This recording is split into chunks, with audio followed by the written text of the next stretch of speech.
Here we go, bedtime bunnies. It's story time with Sid, live at 6:45. Glad you could make it. Hope you've had a brilliant day so far. And, of course, as usual, as I wish for you every evening, I hope you're dressed and ready for bed. Seems a bit bright out there to be going to sleep right now, but you should be tired. Are you tired?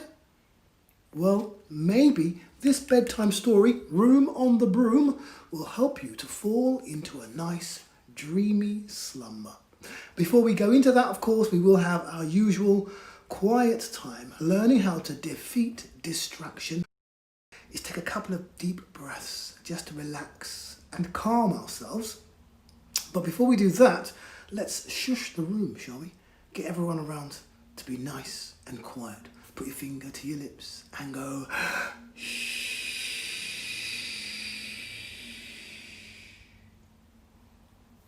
Hopefully that worked.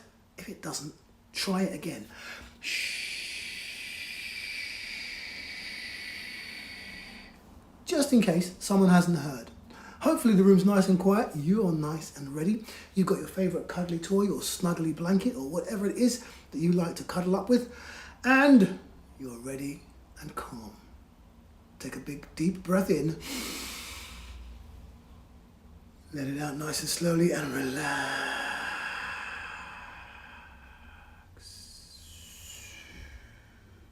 Another deep breath in.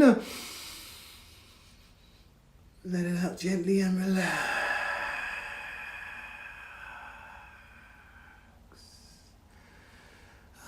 Just wind or unwind the body. That's it. Twist and turn and stretch out your neck and your shoulders.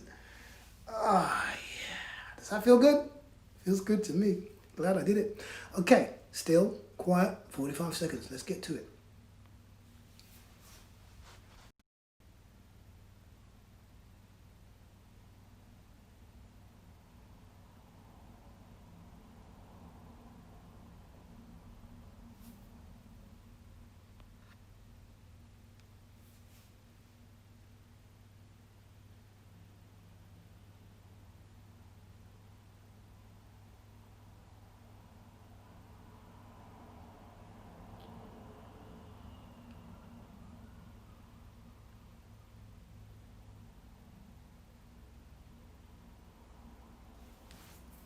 Well, how about that? Time is up. Well done to you for sitting still and quietly. I love that you're trying this with me. Keep on practicing, bedtime bunnies. You will definitely build up that superpower. Now, I did notice that when I put the whiskers and the ears on, the petals stopped falling. And I like the petals, so I put them back on. Now I've got the ears on again. What do you think? Is this a good look? Is this a good look for reading a story? I hope you like it. Let's get rid of the clock. And I'm going to move aside a little bit just so I can bring the book in. It's a huge book. I have to make space for the book and me on the screen, on your screen. So it's Room on the Broom by Julia Donaldson and Axel Scheffle. And have a look at the pictures. There's a hat, a witch's hat. And down here, can you see the broom? What else can you see? Can you see anything else? What's this over here? What's this? What's that? Can you see that?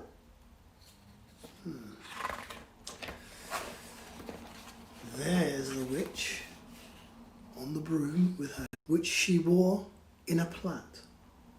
How the cat purred, and how the witch grinned as they sat on their broomstick and flew through the wind. But how the witch wailed, and how the cat spat, when the wind blew so wildly, it blew off her hat.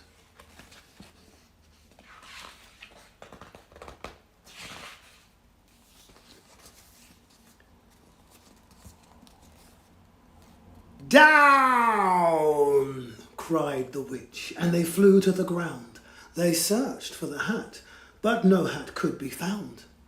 Then out of the bushes, on thundering paws, there bounded a dog with the hat in his jaws. He dropped it politely, then eagerly said, as the witch pulled the hat firmly down on her head, "I am a dog, as keen as can be. Is there room on the broom for a dog like me? Yes, cried the witch, and the dog clambered on. The witch tapped the broomstick, and whoosh, they were gone. There they are, flying through the sky, look, happily on the broom. Over the fields and the forests they flew. The dog wagged his tail, and the stormy wind blew. The witch laughed aloud and held on to her hat, but away blew the bow from her long ginger plait. What could this mean?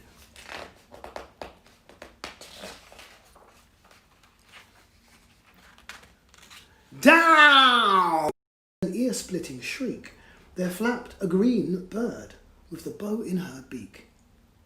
She dropped it politely, then bent her head low, then said, as the witch tied her plait in a bow, I am a bird, as green as can be. Is there room on the broom for a bird like me? Yes, cried the witch. So the bird fluttered on. The witch tapped the broomstick and, say it with me, whoosh, they were gone.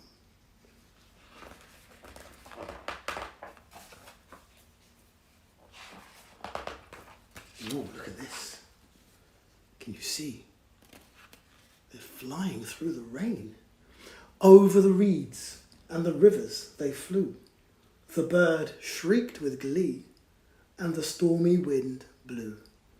They shot through the sky to the back of beyond. The witch clutched her bow, but let go of her wand. Now, what do you think the witch is going to say? Scream it loud with me. 1, 2, 3. Down! Cried the witch. And they flew to the ground. They searched for the wand, but no wand could be found. Then, all of a sudden, from out of a pond, leapt a dripping wet frog with a bee. Is there room on the broom, Ribbit, for a frog like me, Ribbit? Yes, said the witch. So the frog bounded on.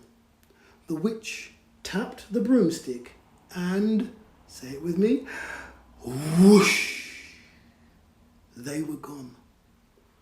Over the moors and the mountains they flew. The frog jumped for joy, and the broom snapped in two. Down fell the cat and the dog and the frog. Down they went tumbling into a bog. The witch's half broomstick flew into a cloud, and the witch heard a roar that was scary and loud.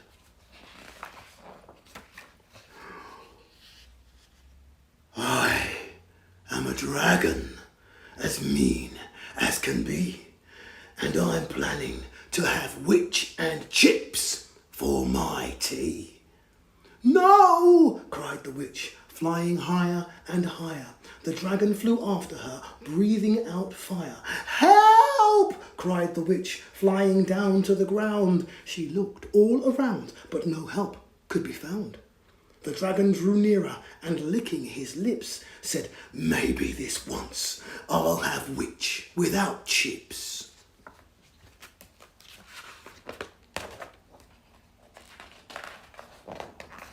What's going to happen now?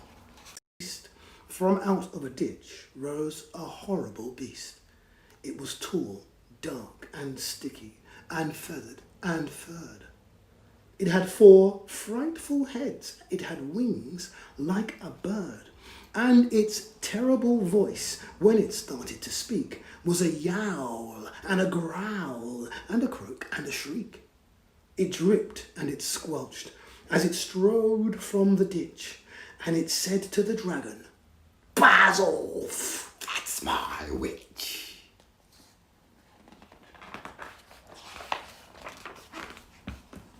The dragon drew back and he started to shake. I'm sorry, he spluttered. I made a mistake. It's nice to have met you, but now I must fly. And he spread out his wings and was off through the sky. Then down flew the bird, and down jumped the frog. Down climbed the cat, and phew, said the dog. And thank you, oh thank you, the grateful witch cried. Without you I'd be in that dragon's inside.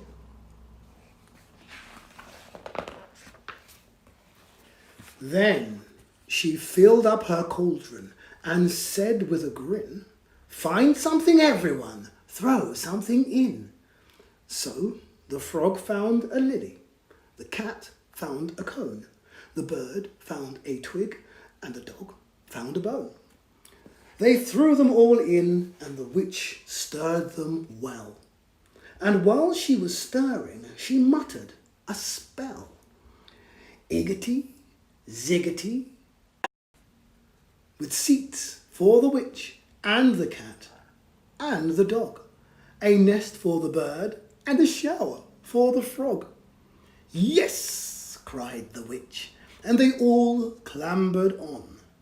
The witch tapped the broomstick and, say it with me, whoosh, they were gone.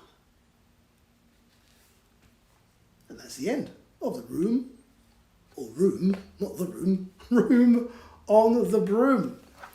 Well, I suppose you'll be going to, what's happening to my voice tonight? I suppose you'll be going to your room to sleep tonight, unless of course you are watching this in the daytime, some other time. But it's best just before bedtime. So if you are watching, good night, sleep well, and I'll see you all very soon for Storytime with Sid.